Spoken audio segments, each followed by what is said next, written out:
October is Financial Planning Month, and a lot of Americans could use the bump. Yeah, according to a 2021 survey, over a quarter of all Americans don't have a written financial plan. And of those people, nearly half said that they didn't have enough money to need a plan. So how do you get the motivation on where to start? We got our money expert, Dustin Smith from Wealth Enhancement Group here this morning. Hey, Dustin, thanks for being with us.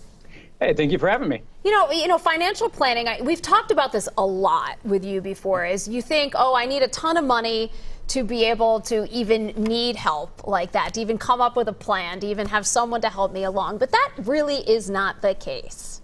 No, it is definitely not the case. I mean, everyone starts somewhere, right? You just need to remember that. And so today, one of the things that we're going to talk about is like the 4 key areas of financial planning and, and how that really affects everyone. Okay, so let's get started. Walk us through the first step as far as if I'm just getting started when it comes to making a financial plan. Sure. The first one that I always tell people to start with is just think about retirement savings and income planning.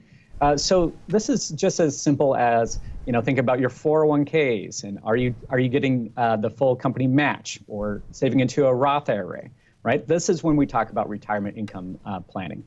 But it could also mean when you are getting close to retirement, understanding things like Social Security and pension, and maybe even how a part-time job plays into the mix. Okay, what's number 2? Number 2, all right, so this is risk management and insurance planning. This is one that people really don't like talking about very much, right? I understand why, too, because you really have to ask some hard questions of yourself.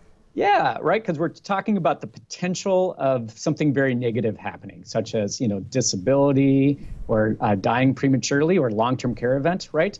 But, risk management can start as simple as just taking advantage of the life insurance that you get for free from your employer often, right? But, I always tell people, think about risk management as it's a foundation of your financial plan because, if you're saving, you're doing all the right things anywhere else, if one of these catastrophic events happens and you don't have the proper insurance in place, that's kind of all for naught, right? So think about that as a foundation that, everyone needs regardless of how much money you might have. Okay. What goes into investment planning? That's number 3, right? Yeah, so investment planning, this is the shiny object, right? This is the thing that there's magazines about, TV shows, and so on and so forth. But this is really trying to understand how to properly invest your money, whether it be in stocks, bonds, real estate, all those sort of things you hear nerds like me talk about, right?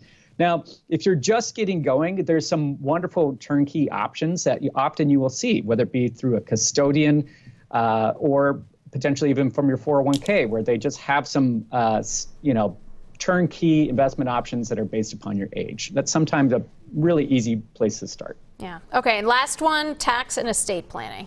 Taxes and estate planning. Now, this is the area that does not get the attention it deserves from nerds like me, right? We always think about this, right? This is where really the rubber hits the road, right? And whether or not you have a large estate or a small estate, having some basic forms of estate planning documents in place, like a will or a power of attorney, is really key, especially if you have kids or a partner or spouse. And then tax planning, right? You really need to understand how is your money being taxed today and how it will be taxed in the future. And those are really a key area that, once again, I don't think it's the attention it deserves. Well, good information. Dustin, as always, thanks for the great conversation. Hey, thank you for having me.